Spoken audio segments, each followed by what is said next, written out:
জল জলের জন্য চাষ করতে পারে না, সেই কৃষকটাই আবার তৃণমূলের ফ্ল্যাগ নিয়ে যাচ্ছে রাস্তায়। সে জানে না যে তার যদি ড্রেনেজের ব্যবস্থা থাকতো সে বছরে 12 মাসই কাজ করতে পারত অন্যান্য রাজ্যে যা হয়। তাই কৃষক যদি একটু উন্নতি হয় তাহলে আমাদের সমাজ উন্নতি হয়। যেহেতু আমি বাইরে সারা ভারতবর্ষ থেকে এসেছি, আমি দেখেছি কৃষকের উন্নতিটা আমাদের এই সমাজ ব্যবস্থার উপরে প্রচণ্ড এফেক্টেড। আপনারা কি একটা জায়গা থেকে ভোট চাইছেন না সব ধর্মের মানুষের কাছে ভোট চাইছেন? আপনারা তো সুপ্রিমো বিশেষ করে বিরোধী দলনেতা মুসলিম সম্প্রদায়ের মানুষের কাছে কিন্তু ভোট চাইছেন। আপনারা কি সব ধর্মের মানুষের কাছে ভোট চাইছেন এবার নির্বাচনে? অবশ্যই আমাদের এই ভারতীয় জনতা পার্টিতে অনেক মাইনরিটি লোক আছে, তারা এমপি এমএলএ রয়েছে অলরেডি। এবার আমরা বিশেষত সব ধর্মের কাছে আমাদের প্রধানমন্ত্রী বলেছে সবকা সাথ সবকা বিকাশ। তাই আমরা সবকা সাথ সবকা বিকাশ হওয়ার জন্য আমাদের দলে মাইনরিটি মোর্চা রয়েছে।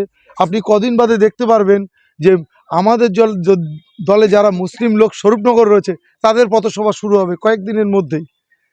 তখনই বুঝতে পারবেন রাষ্ট্রীয়বাদী মুসলিম রয়েছে প্রচুর, যারা দেশের জন্য। আমাদের প্রধানমন্ত্রী একটাই কথা, রাষ্ট্রীয়বাদী লোকের প্রয়োজন। সে সমস্ত মানুষ, সে যে কোনো ধর্মের হোক, প্রথমে দেশ তারপরে সব। আর বিশেষ করে এই সীমান্ত এলাকা বরাবরই স্বরূপনগরে একটা অনুপ্রবেশের সীমান্ত সুরক্ষা নিয়ে কতটা আগামী জোর দেবেন আপনি? আপনি জানেন অলরেডি এই পশ্চিমবাংলায় কমসে কম প্রায় 600 কিলোমিটার উপরে বর্ডার খালি। 540, মানে 600 কিলোমিটার কম বেশি 540। সেখানে বর্ডারে ফেন্সিংয়ের তার বসাতে পারছে না। কেন্দ্র সরকারের অনুমোদন থাকা সত্ত্বেও কাজ করতে পারছে না। রাজ্য সরকার জমি না দেওয়ার জন্য সেখানে কাজ করতে পারছে না। আগামী দিনে আপনাদের মূল ইস্যু কি হবে? আমাদের আগামী দিনে মূল ইস্যু, বিশেষ করে স্বরূপনগরের যেটা সবচেয়ে বড় ইস্যু, টোটাল স্বরূপনগরের 90% জায়গায় রাস্তা নেই, রাস্তার বেহাল দশা। স্বরূপনগরে একবার জল হলে সেই জল নামে না। স্বরূপনগরের মানুষ রাত্রে ট্রেন ধরে আসলে মসন্দপুর স্টেশনে রাত কাটাতে হয়, তাদের জন্য ট্রেনের ব্যবস্থা থাকবে। স্বরূপনগরে মানুষ এখন যদি হসপিটালে যান তাহলে আপনি বুঝতে পারবেন স্বরূপনগরের হসপিটালের অবস্থাটা কি, স্বরূপনগরের তরুণীপুরের ব্রিজের অবস্থাটা কি। আমি আপনাদের সাংবাদিকদের অনুরোধ করব, আপনারা একবার এই 4টি জায়গায় একবার গিয়ে একটু ভিজিট করে আসুন।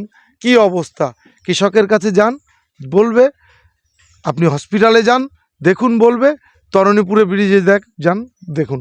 স্যার, এখানে নারী সুরক্ষা নিয়ে প্রায় অনেক রকমের প্রশ্ন উঠে আসে, সেখানে নারীদের সুরক্ষা নিয়ে আপনি পরবর্তীকালে কি ভাবছেন? স্বরূপনগরের নারী সুরক্ষা, আপনি এসে রাত্র 8টার পরে যান তো, এখান থেকে 7টার পরে।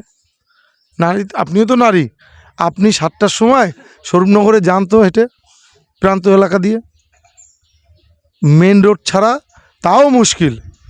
স্বরূপনগরে আমাদের কাছে যা খবর আছে, স্বরূপনগরে অনেক শিশু কিশোরী নিখোঁজ আছে।